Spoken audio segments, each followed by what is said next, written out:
Welcome into Countdown to Kickoff, where we get you set for the action. I'm Kurtis Quillin here, joined by the head coach of the Copperas Cove Bulldogs, Rodney Southern, defensive coordinator Amaury Del Real, and Scott Schroeder, the offensive coordinator, the three of whom have all sat in the exact same chairs every week since week one. Fellas, let's start like we always do with talking about the events that transpired last Friday. I know you would like to forget as soon as possible, so we'll make this pretty short and sweet, but not the night you had pictured. No, obviously we didn't execute at a level near what we're capable of. You get in the red zone 3 times the first half and get 0 points. You're not going to win very many games in general, and you're dang sure not going to win against a really quality opponent. And we had opportunities, and we didn't take advantage of them. And we talked about that Saturday morning that, we had some guys try to do things out of kind of context of what we were trying to accomplish, and it didn't work. And the end result, we got beat, and we got beat soundly. But that happens at times, and you got to regroup and bounce back. What was the message after the game when that happens? It just seemed uncharacteristic at times of the team that we've grown to see over the past 8 games previous to that. What was that post-game huddle like?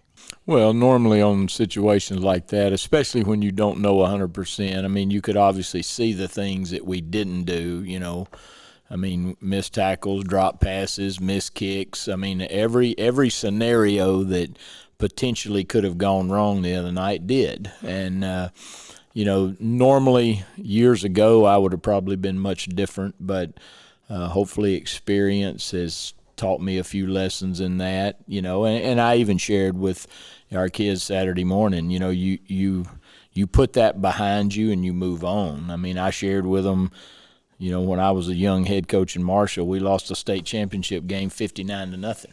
And it's still a state record, and one that I'm not very proud of, obviously, but things happen. You see it in the pros, you see it in college, you see it every week. But the message, obviously, is do your job. Quit trying. We had some guys trying to do 2 jobs, and when you do that, you don't do either one of them very well. So when we sat in these chairs last week, we talked about the fact that win and you're in, but we even acknowledged a loss didn't determine anything in the playoff field either.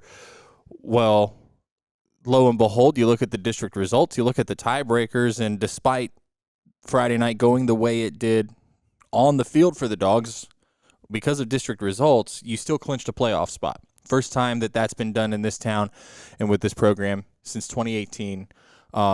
First winning record since I think it was the following year. To make the playoffs and move on past that game, especially in year one as a late hire in the head football coaching ranks, what does that mean for this program, and what does that do for these kids heading into tonight? Well, if you'd have seen our kids Monday, because we thought this Friday, and then I wanted to get clear with our district to make 100% sure before we told kids, because obviously once it gets to kids, it's on social media, and at that point it's all over. But I started hearing Monday morning that especially when Matt Stepp from Dave Campbell's Texas Football starts calling around and asking questions. But, to see those kids when we told them Monday afternoon before we went out that we're in, they're obviously excited, especially the seniors. They've been through a rough 3 years or 3.5, 4 years now, and for them not having really played in a meaningful football game, and because we asked them that last Saturday, and I knew what the answer was going to be, but that was part of our plan because nobody in there had played in a meaningful game. And when you say meaningful, you got to be careful with that because obviously every game's important, but I'm talking about a game that determined a playoff spot or a playoff game or any of those kind of things. So to have the opportunity and then to see their faces, and then, of course, we went out and practiced, and obviously the practice was very spirited and really good, and then we came back Tuesday morning and had a really good practice as well. So I think it shows, number one, do it the way we're asking you to do it and do it at a high level, and good things will happen. Looking specific to the offense and defense, and Coach Del Real, we'll start with you, but when you look at what this team's been able to achieve this year, what was it your defense did that you felt contributed most to toward that first playoff berth in 7 years, that first winning record in 6, and the success that this team and this program have seen this year that maybe some of these students, unfortunately, aren't accustomed to at the high school level? Well, I will say, when we started off in August, just having the first time with all of them together, where we had all of the coaching, a complete defensive coaching staff. Because in the spring, it was me and 3 other coaches, I think, trying to coach everybody. In the summer, you got families that are trying to move and all that. So in August, we talked about last year, and we spoke in the we, because we are now all dogs, so we got to take all responsibility for that. So, and one of the plans, or one of the goals, was that we got to cut these scores from last year. We got to take away 2 touchdowns in each game, minimum. And so I think that really gave them an idea of the standard that we wanted. We told them we're not going to back down from running to the ball like that. We got to do that every game, and that's going to be a non-negotiable. If you're not part of that, you're not going to play. So.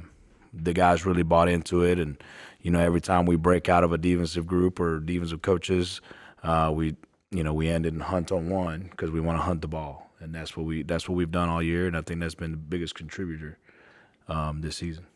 Coach Schroeder, same question to you. Offensively, what do you feel like has most contributed to the success that this team and this program have seen this year that hasn't been seen in the Five Hills in quite some time? I think some of it's just echoing the sentiments that the other coaches said, and it's part of a process. So one thing I think that our strength is, we've been together for a while.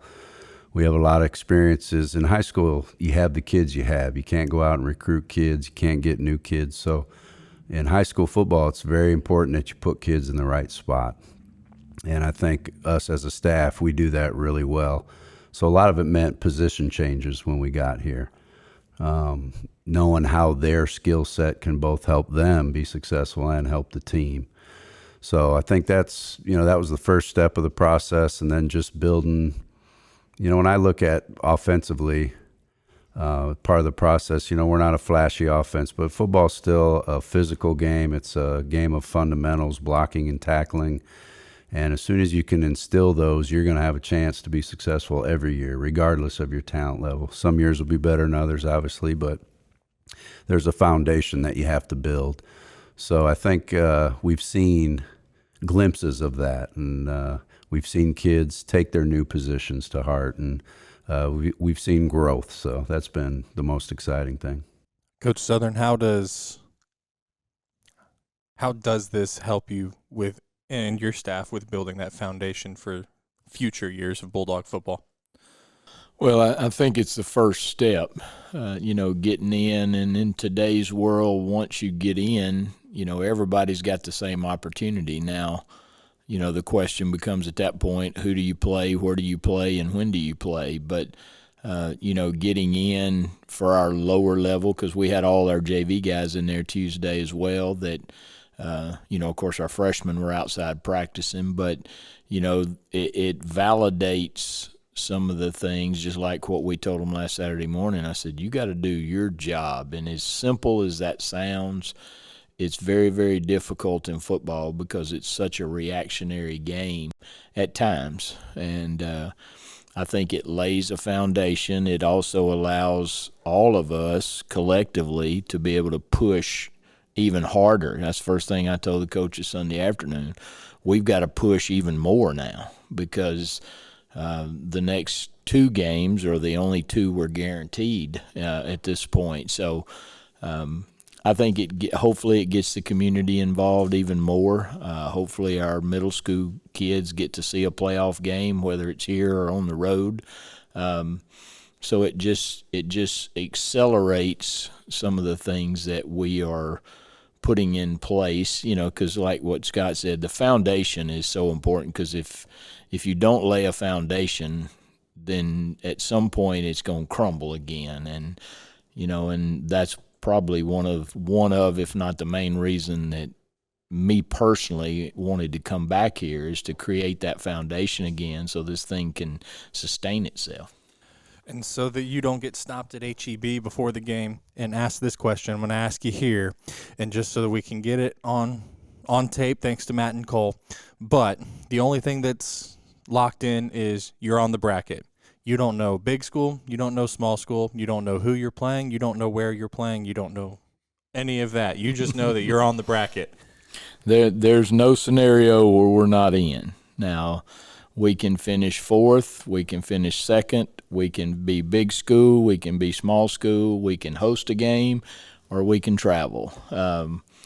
Probably narrow down to 2 or 3 teams, but that's not exact, depending on – and their district plays on Thursday night tonight as well. So hopefully by midnight we'll know everything we need to know in terms of – either we're traveling or we're at home. And I didn't know, I even told the kids this on Tuesday, I don't know if we've ever hosted a 6A playoff game here.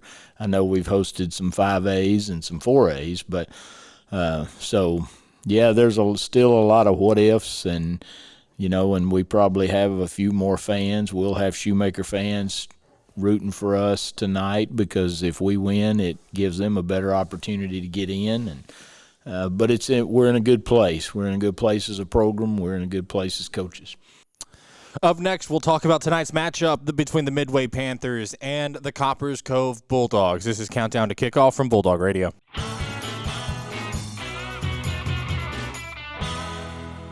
Yeah, when I hear, how do we get to this, I'm thinking, well, this is normal. Yeah. It's very, very normal for a school district to have to reinvest in its public school infrastructure and do it via voted bonds and via input from the community. So this, I don't see this. Actually, I say the starting point where you're at, I wished I had for every district I worked with. I don't get this opportunity very often. Clearly, yes, exactly. And also, when you think about, these bond programs, you will eventually have to have bonds outstanding in Texas if you are a school district, if you're going to have safe, secure, modern facilities. And it's another thing that's true is almost always when I go into a district, almost always, my job is to tell the truth, okay? And the truth is that most districts' needs are here and their bond capacity is here. That is the common situation. If people added up, what do we need to do in our district? It's almost always beyond what I tell them is their bonding capacity. And so that's a normal situation as well. I want all you viewers out there to start tagging people, because they continue to go exactly what Doug said.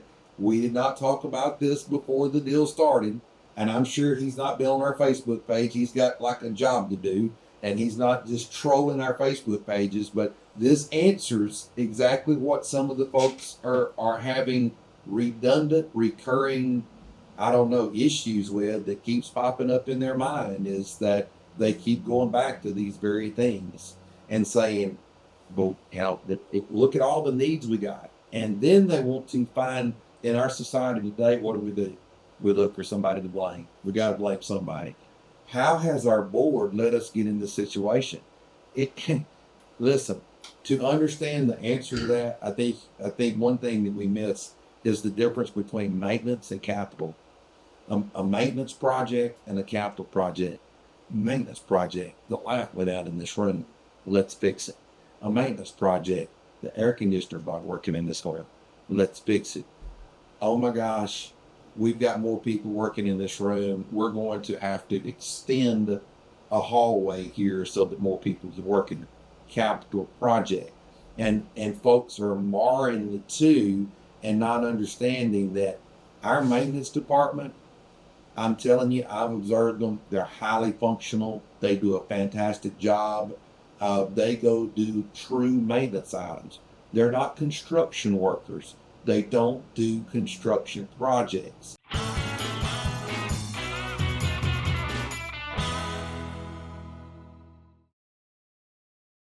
Back on Countdown to Kickoff as we get you set for the action. Tonight's matchup, the Midway Panthers and the Coppers Cove Bulldogs, Thursday Night Football in the Five Hills. In this segment, I'm Kurtis Quillin, joined by Rodney Southern, head coach of the Bulldogs, and offensive coordinator Scott Schroeder.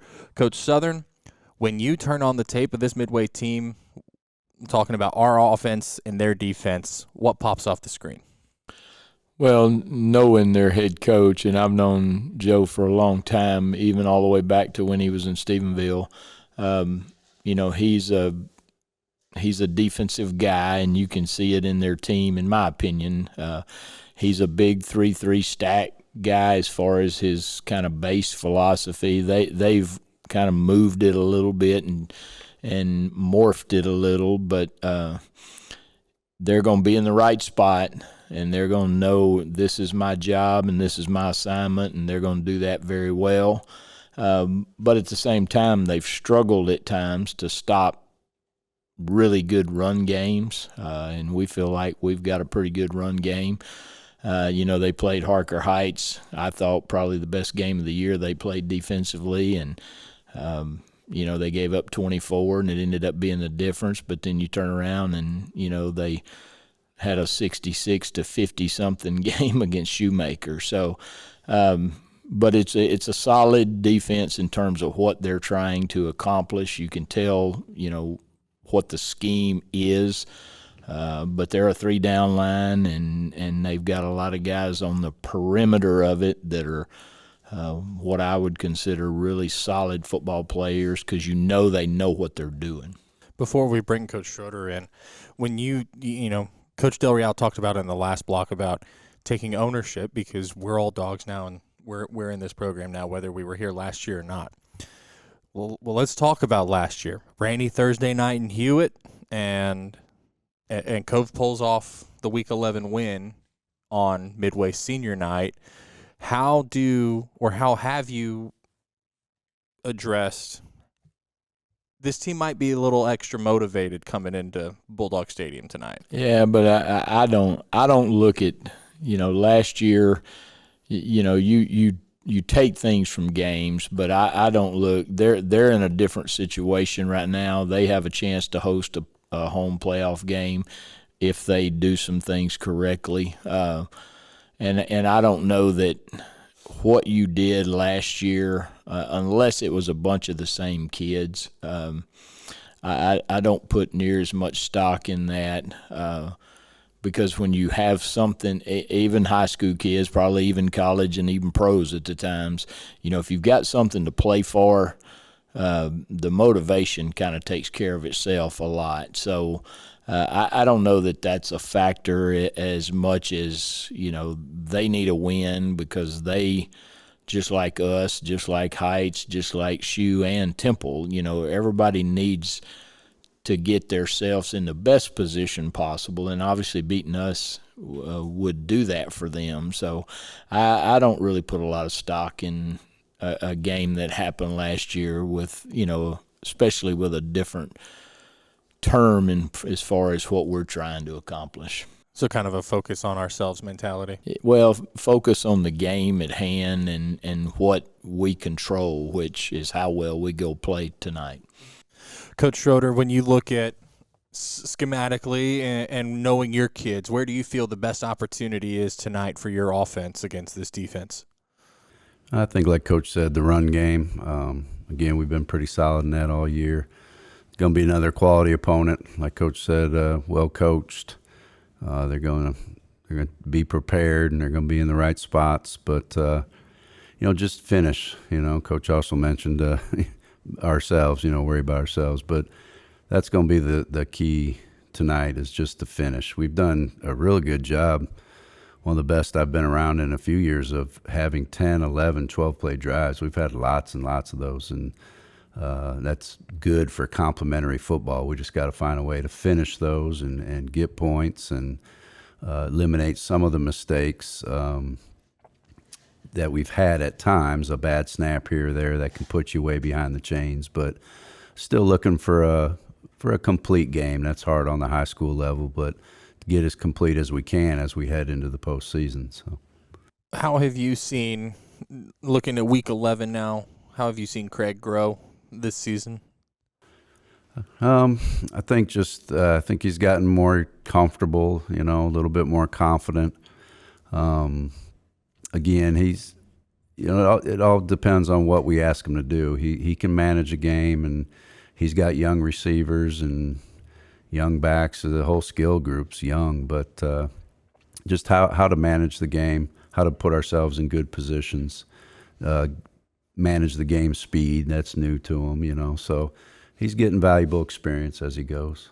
What has it done for your offense as a unit, for the run game for this team, and for you as an offensive coordinator to see, beginning of the year, KJ's the clear feature back, but Keyshawn Dooley has really emerged as the season has gone on, and he did it pretty quickly, and then has cemented his space, giving you a kind of a two-headed attack in the backfield in the run game, in my opinion. But what has that done to benefit this unit? Yeah, it's been good on all levels. When you get an injury like we've had, the other one can fill in. When they're both healthy, it keeps them fresh, and it adds different dynamics to the game. They're different style runners, so that can keep a defense off balance. But, I'd be remiss to kind of say not give credit to the O-line too. They've done a great job. And kind of go back to that 10, 12-play drive thing I was talking about. I haven't seen a ton of that, because if you have a really good back, some of those small creases become long touchdowns, and we don't really have that game breaker, so you have to sustain those drives, and that's very difficult on offensive linemen to continue to do that, and you got to have 5 guys working together, not making any mistakes. So the whole unit has really done just a great job, because teams know we're going to run the ball, and they know what runs we're going to do, so at this point of the year. So they've done a great job as a unit executing. Coach Southern, what do you like about your offense in that matchup tonight? Well, I think if we can control the run game, because Midway's got, in my opinion, one of the best running backs in the district. The quarterback's a solid football player that does not make any mistakes. So the more we can have those two guys standing on the sideline, the less opportunities they get to score the football. So, but I think, again, we have an identity, and we've embraced the identity, and that's not going to change, because our football team offensively is not going to shift overnight. So, if we can run the football and get the edge on them at times, and then go right at them at times because of what they do defensively, there are some areas where you can, because every defense has got a weakness, you just got to be able to take advantage of it. Up next, we'll flip it around and talk about the Bulldog defense against the Midway offense as we get you ready for the action. This is Countdown to Kickoff from Bulldog Radio. He's looking downfield. He escapes, and he is throwing the ball. As he said, what a throw! It is Got it! It's Touchdown! Touchdown! Glass with the catch! Are you kidding me? Are you kidding me? Back on Countdown to Kickoff as we get you set for the action. In this segment, we're going to break down the Bulldog defense against the Midway offense as we near kickoff between the Midway Panthers and the Coppers Cove Bulldogs. For this segment, Kurtis Quillin, Rodney Southern, and Amaury Del Real. And Coach Southern, you kind of hinted at it in that last segment, but when you turn on the tape of this Midway offense, what do you see? Well, there's 2 or 3 things that jump out at you, and we've kind of faced it every week we've been in district, and there's times where Midway will have 7 offensive linemen in the game, and they've got 7 bodies to be able to do that. So as soon as you see that, then you see number 4, their running back, literally at times jumps off the screen, just sheer breakaway speed. If he gets a crease, he's got the ability to go 80 if he has to. So, but you also have a quarterback and some skill guys that are pretty efficient in what they need to do that complements their running game. But obviously their O-line, to me, is where it starts. the 5 guys that they start. But like I said, there's times where they bring in a 6th and a 7th guy, and they look all very similar, something that right now we don't have in terms of, our 2 tackles are big guys, but the rest of our guys are not the biggest offensive linemen. But, the quarterback, you can tell, has been well coached. He doesn't make a lot of mistakes. And when you have a quarterback and a running back like that and your O-line is that talented, then obviously there's going to be opportunities. I mean, he's already 1,000-yard or well over 1,000 yards rushing.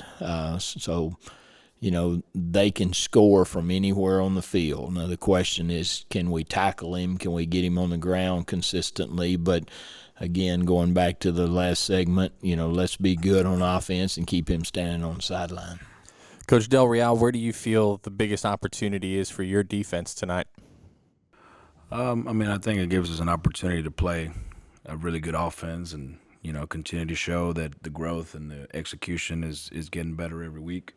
Continue to show that, when you run to the ball, you give your defense the best opportunity to get off the field.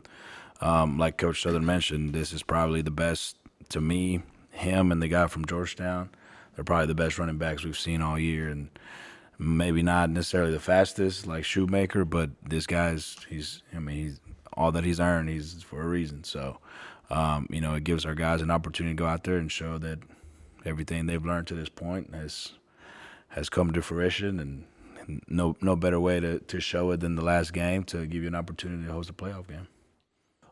When you look at the different styles of offenses that you've defended this year, you've defended teams that had a lot of power, had a lot of speed, and kind of everything in between there. How much do you feel like that helps you with a matchup like you've got tonight with a dynamic passer and a dynamic running back, which you just kind of hinted at? You've had that dynamic in your backfield already, and then you look at next week, not knowing who you're going to have, but you've defended kind of the gauntlet this year. How much does that help with your guys? Well, it helps a lot, especially in the playoffs. You never know what you're going to get week in, week out until you get there. You have a little bit of an idea because you can look up teams or whatever, but look at highlights and whatnot. But it just gives a sample, to your kids throughout the year, and especially the way we kind of look at offenses. They know how to fit a power, a counter, an ISO, outside zone, whatever the case may be. You accumulate, samples of everybody because you never know when you're going to use it. We saw things from Georgetown that we saw from Harker Heights. We saw things from Glenn that we're seeing tonight. So you never know what you're gonna see, but everything goes in your mental bank and use it for later on. When you see kind of the same question, that this defense has performed very well against a variety of offensive play styles. How much does that help in your mind when you're looking at the big picture of it and understanding that, because you have to make decisions that aren't just defensive in nature and aren't just offensive in nature. You need to make decisions that are going to help every single person on that sideline and up in the coach's booth. And when you see how much of a variety your defense has been successful against this season, how does that help you as a head coach? Well, I think the biggest thing is giving our kids some structure in terms of opportunities. Knowing that if I got to go out, just like, last week, we played really good for most of the first half, and we didn't put the ball in the end zone or we didn't make a field goal. And sometimes momentum is more powerful, than people think. I mean, when you get momentum, it creates another dynamic, and sometimes kids want to go back, and when you're under pressure, you're going to revert back to what you've been taught. Well, these kids have been taught our way since, technically some of them since April, but for the most part since August. So I try to make decisions at times that can we steal momentum? And if we try to steal momentum and don't get it, what are the consequences? and that's the part of being a head coach that, you know, and now as I've gotten older, I actually enjoy because, you know, I know some things that we're going to attempt to do at some point tonight. And now the question is, when we do them and they work, what do we do after that? And then if they don't work, did I hurt our football team enough, or can we regroup? So, and I think that's coaching. I think that's coaching at any level. You see it happen all the time, and then somebody steals the momentum, and the next thing you know, you're down 2 scores or whatever the situation. But, you know, I look at our team up through 9 games. You know, we've faced just about every situation you could face. We've been on the lower end of a bad loss. We've won in the last second. We've won going away. We've lost close and, you know, struggle with some things. So, you know, all those things go into factors. But, you know, if you're playing good defensively and you're running the ball offensively, the biggest thing for us, we shorten the game, which I think for our football team where we are today, if we can get the game shortened, it gives us a better opportunity to win. Up next, final keys as we near kickoff. This is Countdown to Kickoff from Bulldawg Radio.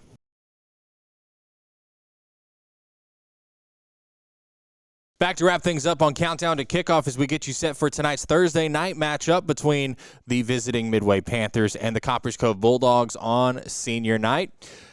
If you want to see the taping of this show in person next week for the playoff edition of Southern Talk, join us Wednesday at 11:30 a.m. in the boardroom on South Main Street. That is Wednesday because a reminder, parents, there is no school Monday or Tuesday. The district's closed Monday and Tuesday, so we will have Southern Talk Wednesday at 11:30 in the boardroom. For all things CCISD Athletics, visit the official home of CCISD Bulldawg Athletics at coveathletics.ccisd.com. Coach Southern, senior night, what does that mean to you? Well, it's an opportunity to honor, and of course this group is kind of unique because we didn't know them like you know seniors when you've been a place, you know, 3, 4, 5 years. But you know, it's an opportunity, and of course, you know, 2 weeks ago was our scheduled senior night, but because of the potential weather, we didn't want to ask parents to, you know, to be there and possibly have had bad weather and have to change it. So, but it's good for those kids, number one, to get recognized, not only football, but all the other participants on a Friday night or a Thursday night in this case, to be able to get honored for, you would hope, 4 years of their, and I don't like the word service, but, you know, they've served this community, they've served this high school. There's a note, the way I heard Friday night described is that stadium becomes the district's largest classroom for 5 Friday nights in the fall.